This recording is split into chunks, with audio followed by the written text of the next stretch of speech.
Good afternoon, once again. My name is Khumbulani Maphosa, and I'm the coordinator of Matabeleland Institute for Human Rights. And today, we have decided to do this press briefing in commemorating the 2022 World Water Week. Then critically, it is important that we have this conversation today. And I will first go through the statement that we have, and then maybe we can interact after that. So the world is from today up to the 1st of September going to be putting all its attention on water as we commemorate the 2022 World Water Week under the theme, Seeing the Unseen, the Value of Water. This year's theme calls on all of us to pay attention to the financial and economic value of water, the value of water for people and development, and the value of water for nature and climate. Whilst digging deeper to have a critical eye and interrogate the hidden injustices around water supply, provision, and management. As we commemorate the 2022 World Water Week, we do so at a time when Bulawayo is facing an acute water shortage situation, with the city being in an official 72-hour water shedding scheme, even though in practical reality, some communities are going for 4 days, others up to 5 days a week without water. We also have seen communities that have endured over 15 days without water. During this unfortunate time, we wish to put our focus in seeing the unseen issues regarding water. We wish to focus our attention on the various injustices that have happened in the past, that are happening now, and that are likely to happen in the near future due to water shortage situation in the city.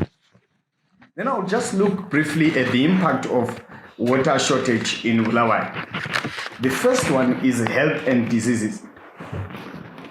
We have been seeing rising cases of diarrhea since January 2022 in the city, with the months of May and June recording an officially recorded 158 and 156 reported cases.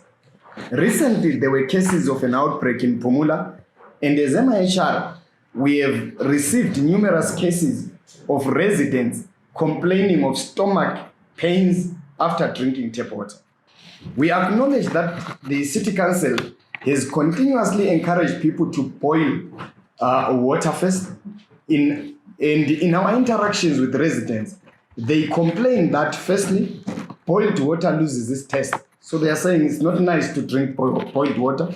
And also there are constant electricity cuts for long hours, which then affect their ability to boil water. They also complain that as residents, the price of gas, for instance, and electricity as they continuously boil water increases. And also they say that they don't have adequate containers to boil water adequately. For instance, just imagine you have a family of 7 or 8 people and you're supposed to boil water and you're going to work, especially for those communities that may be using gas, which is risky for children. You have to boil at least 20 liters, but who has a container to boil 20 liters of water? So as Matabeleland Institute for Human Rights, we therefore wish to recommend or put across the following regarding health and diseases. The first thing is that we encourage the residents of Bulawayo to boil water or use purification mechanisms like water guard, for instance. The responsibility for one's health lies within that individual. We have had some residents who say councillors should give us other options. They should provide us water purification systems or cancer.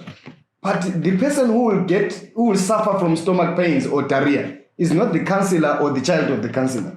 It is us. So we need to be responsible as residents and ensure that we adhere to different water treatment systems. Secondly, we need to put this to the council that they need to include other alternatives in their messaging. because the council message has always been boil water. But there are a lot of home remedies for purification of water. And that should also be the alternatives that are shared to the people, instead of only a one method that is given. We also wish to urge the business community to refrain from profiteering.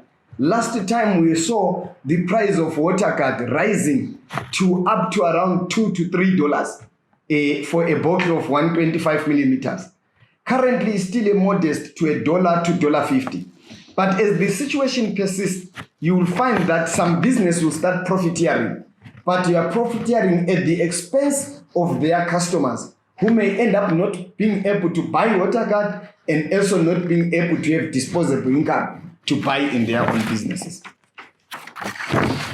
We say this because we don't want another repeat of the Luveve incident this year, 2022, where we had people who lost their life due to contaminated water. The second thing is the issue of billing and unjust costing. Currently, the city is officially in a 72-hour water shedding scheme, which means that per week, residents are going for 3 days without tap water. And this calculates to 12 days a month. In percentage terms, it is 40% of a month without tap water, without running tap water. However, the residents' bills are still estimated at that original 100%. And some residents have approached us and complained that their bills are continuing, even if they are going for 40% of the month without water.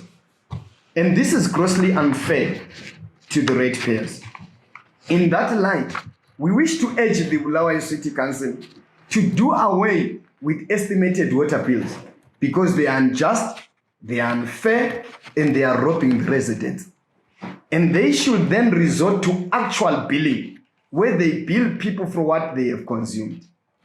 Should the Bulawayo City Council not be able to do actual billing, we wish to urge them to institute immediately at least a 20 to 30% cut in estimated water bills, because that will be commensurate with the 40% that people are not getting, at least in the form of water. And maybe let me hasten to say that as from today, our structures will begin circulating a petition today that is directed to the Bulawayo City Council, where we are urging Bulawayo City Council to take these measures to correct their billing in the face of the 72-hour water rationing scheme that we are having. And we urge the Bulawayo people to sign that petition, because signing that petition is their right, and it is their way of standing up and claiming their water rights and claiming their justice. Number 3, violence and human rights violations at alternative water points. In the year 2021, we instituted a study on violence at Bulawayo's alternative water points during the time when we were having the acute water shortage situation. We then produced a report which was entitled Fighting for Water, Perspectives of Women and Girls on Conflict and Violence at Bulawayo's alternative water points. We shared this report with the Bulawayo City Council, the independent commissions that include the Zimbabwe Human Rights Commission, Zimbabwe Gender Commission, and the National Peace and Reconciliation Commission. We shared it with the police, and we shared it with the residents and with the media. According to that survey, most females face the conflicts of violence at alternative water points in Bulawayo, with 73% of the respondents that were coming, I think, from 7 wards, having experienced insults, 66% pushing and shoving, 23% fights, 15% threats. The major perpetrators of the violence were youths, that is the young males at 92% and young females 56%. The people who were victims were mainly children, young females, and adult females. This survey put forward a number of recommendations.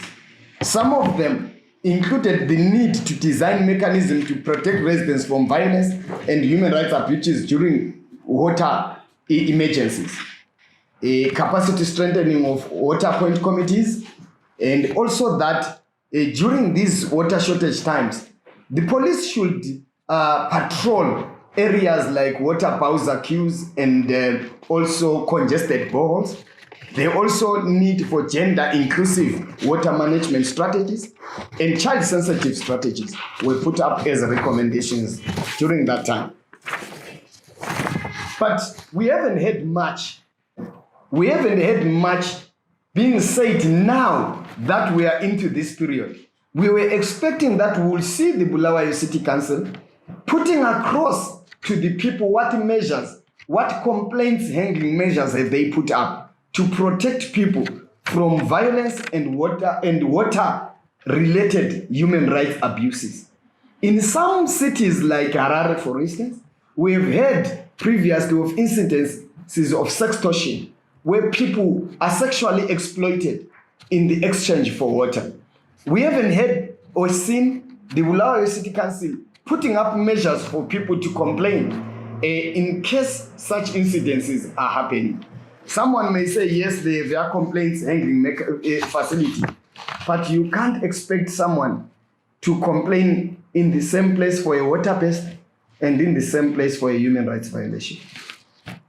It is therefore in that light that today we call on the independent commissions, especially the Zimbabwe Human Rights Commission, the Zimbabwe Gender Commission, and the National Peace and Reconciliation Commission to play their mandate, to be active and effectively play their constitutional part by ensuring that they engage the Bulawayo City Council to develop, together with the council, mechanisms to ensure that people's rights are protected during this period of water shortage.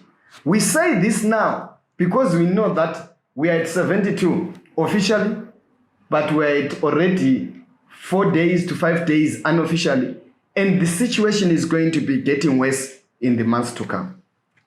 We also urge the Bulawayo City Councillors to play their representative role and ensure that at the local level they activate mechanisms that will protect the residents from violence and human rights abuses at the alternative water points.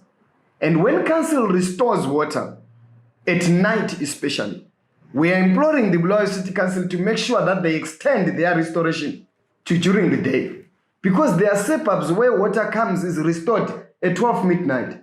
And at 12 midnight, surely people are asleep. And someone can say, no, they will tell each other through WhatsApp, but who checks their WhatsApp at 12 midnight? Fine, you can hear your neighbors collecting water, but the pressure normally is low.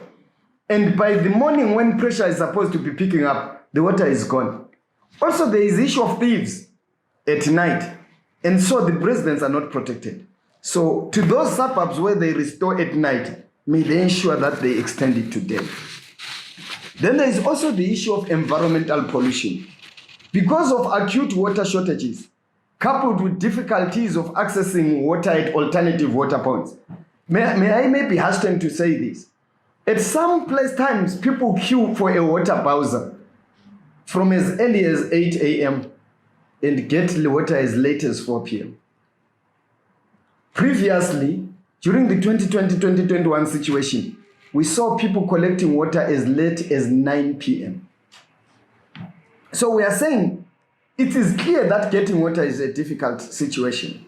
So some residents are now resorting to open defecation, which results in both environmental pollution and health risk. Open defecation is now rampant in high-density suburbs, where people use open spaces, unconstructed infill stands, and the bush as sanitation spaces. Children resort to open defecation during the day, and adults mainly when it's dark. In the 2020 to 2021 acute water scarcity times, we witnessed incidences of some people who were resorting to the bucket system or the paper bag system. The paper bag system is where you go to your toilet, you defecate in the paper bag, and then you close it, you go throw it in the bush. It is our fear that as the water shortage situation persists in Bulawayo, such incidences will recur.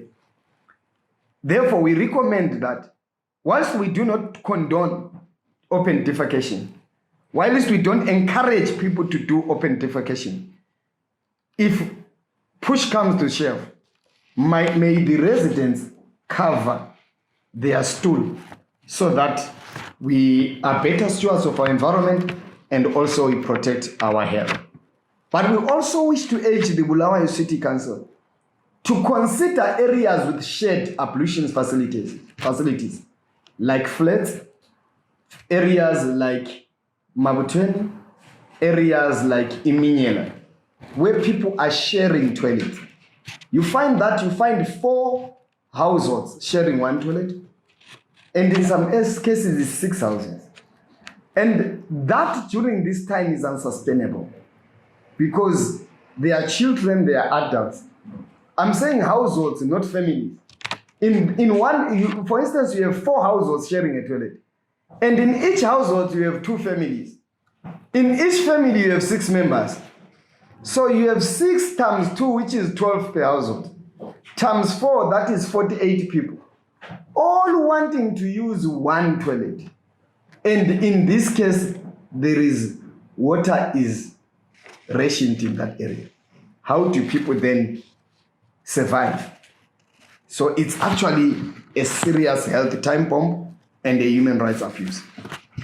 Then in conclusion, the media and civic society have always been described as the watchdogs on human rights, governance and development concerns. We therefore wish to invite also the media to join us during the following 10 days to spotlight critical issues regarding access to water in Bulawayo by seeing the unseen and deliberately looking beyond the surface about the city's continued water shortage situation. And this therefore calls for us to have attention for vulnerable communities, like communities in slums, for vulnerable communities, poor and vulnerable communities in old suburbs, in poor suburbs, the issues regarding people with disabilities, issues regarding the elderly, the children, the women, and other social groups that are vulnerable and abused. I thank you very much. I will end here for now, and I'll take questions. You spoke about the petition that identified it. It was saying this petition, can you please elaborate on it further, and who are you going to deliver it to, and what is the status of the... That's okay. Sir. Okay, so I wanted to find out what kind of measures are you taking to address the issues whereby the city council goes into residential places and estimates bills for the residents, Okay. even though they do not consume that lot. Okay. They just find the right way to just skyrocket their bills. So what kind of measures are you taking to address that kind of issue? Okay, thank you. Is there anything? Okay, I'll respond to the issue. I think it's very linked. We have spent the past 2 weeks consulting our structures, physically and virtually. And it has become very clear that the issue of estimated bills is a thorn to the residents. The residents are feeling the pinch. The residents are unhappy about the estimated bills. Especially, as I had said, at this time when people are going for 72 hours. And very soon, we are going to see the extension of the 72 hours. There is no way we will stay at this incident until December. And it's 72 hours officially on paper, but on the ground, we are going for 4 to 5 days. Some areas, 15 days, 20 days without water, tap water. But the bill is still the same. That's what the residents have said to us. We also experience this because we also live in the same neighborhoods, experience the same problems. So we are saying to Bulawayo City Council, we understand that it is not entirely your making. And I need to underline, the water shortage situation is not entirely their making, but there is shared responsibility in this. The shared responsibility is here. Number one, we are in a drought situation. We didn't have very good rains, so our dams did not all fill up. Number two, we have poor management of our catchments area, which is a supply catchment for our dams. I think we issued a statement to this last year where we said that our dams are not filling up because of poor management of the catchment, not only by City Council, by the way, but by also the other authorities there and the other authorities regarding to mining and the like. And this is resulting in a lot of diversion, especially of rivers. Number 3, we have too many water pests in the city. Some of them have gone for years without being fixed. You know, some of them are now watering gardens and other people now it's now like a pond or a well that is there. But it's a water pest that has been there for years. So all these are compounding the situation together. And realizing that, we are saying the 72-hour per week water rationing, it accumulates to 40% of a month. It means close to 40% of a month, I don't have tap water. So I'm not supposed to be charged for 40%.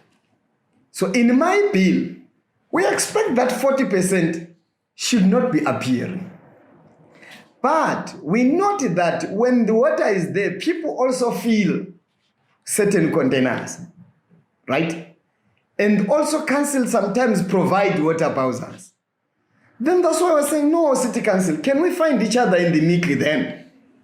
From that 40%, can we find each other in the 20 to 30%? And say, if you can't count physically, cut our bills by 20 to 30%, so that we all find each other in the middle ground. Why should we be the ones who are losing? Why should we be the ones who are being robbed? When we also did not make the situation as residents. So in doing that, I said, as of today, our structures are circulating a petition. The petition is signed by every resident who is above 18 years of age and who feels they identify with the call.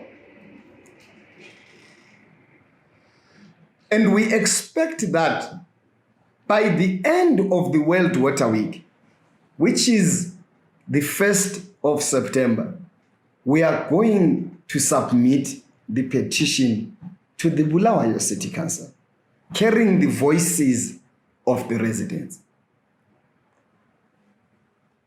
This is the right of the residents to engage their local authority. If you look at the Constitution of Zimbabwe, it gives us the freedom to petition and to petition non-violently.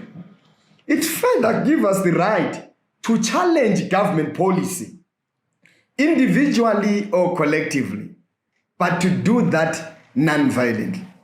And by doing this, we are now doing that.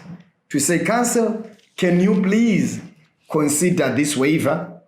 In fact, can you first consider do actual billing? If you can't do actual billing, let's find each other halfway. And then you cut the bills by 20 to 30%. For now, when the situation increases, the demand will continue also increasing. Because in our petition, we are clear that it should be progressive as the situation worsens.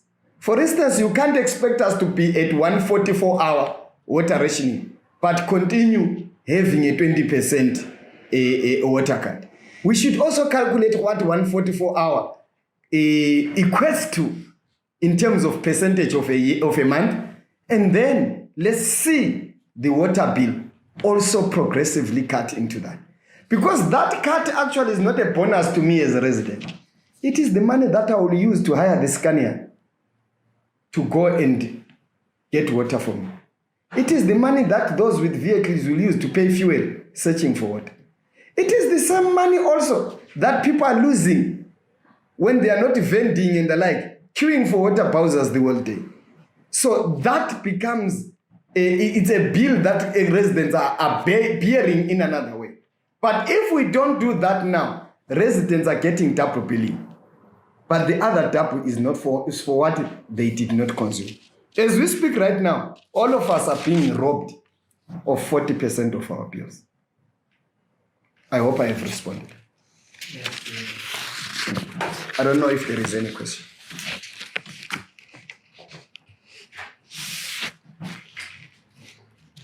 If there is none, thank you very much. I think to others I've sent something on your WhatsApp, but please note that the title had a mistake in that what I sent you on WhatsApp. It had World Water Day instead of World Water Week.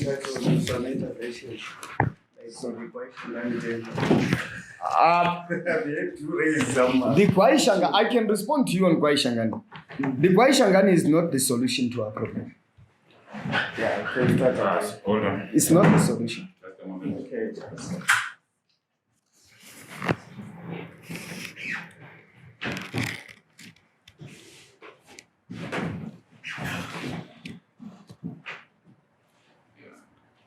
Thank you. Thank you very much for asking about the Kwaishangani. It has been touted that Kwaishangani is going to be the ultimate solution to the perennial water problem. In fact, it's called perennial water crisis. You'll discover that since 2020 we have argued that this is not a water crisis. The water shortage situation in Bulawayo, it's a leadership crisis more than a water crisis. Africans have a problem that when they fail to do something, they blame it. You know, you fail to manage water and provide water, you say you have a water crisis. You fail to manage parking, you say you have a parking crisis. You know, you fail to adapt to climate change, you say you have a climate change crisis. So this shows that the crisis is us and our leadership more than the situations around. Regarding Kwaishangani, we are not yet convinced that it will solve our water problems. I will say why we are not convinced. Number one, we still have not dealt with the water base. The water will be there, but the water base will also be there. And water will still not be flowing to our taps. Remember, we are at 72 hours today, but we have not been spared since January of water rationing and water cuts. It has still been there since January. Of course, it has been for shorter hours, but that's a sign that we have a crisis that is beyond availability of water in a reservoir, like a dam. So that is number one problem. Number two problem, Zinwa is a mistake that happened to the governance architecture of Zimbabwe, have not proved to us that they are capable of providing water adequately. Victoria Falls was having serious water shortages. But look at them, their feet are in the Zambezi. Until government made a resolution that they are taking the water management system from Zinwa to it's now called the city of Victoria Falls. I think it was last year.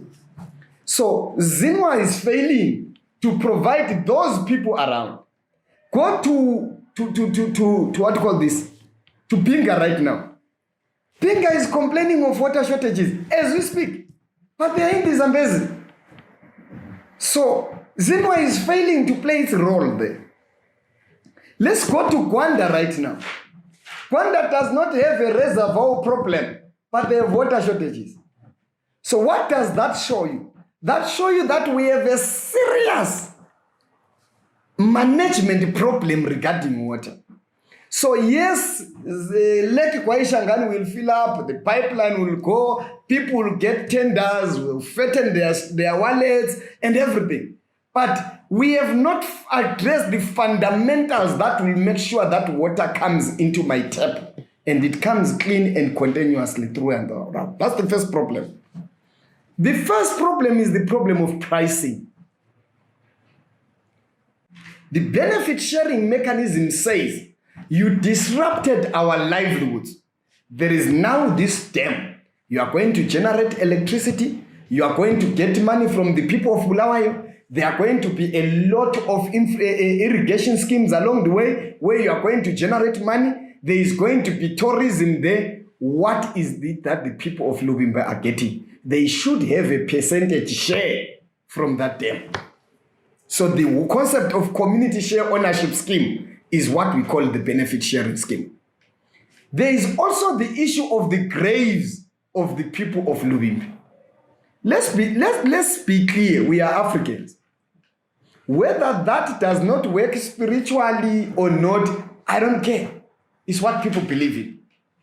How will we all feel if the graves of our grandfathers, grandmothers, and our mothers and brothers and sisters are submerged in water? Yes, that grave does not feel, or the corpse in the grave does not feel the pain. But we, the living, feel the pain. So how will it feel to the people of Bingo? They will not be happy. Why don't we repatriate where there are graves? Let's allow people to have an opportunity to repatriate. If they can't repatriate, let's provide mechanisms for them to appease their dead loved ones, their ancestors, and tell them that we are now leaving you underwater. The repatriation process is important because people want to go by with mtetelo yagibu. How do you tetela in water when you don't have water spirits in your own family? You can't do that.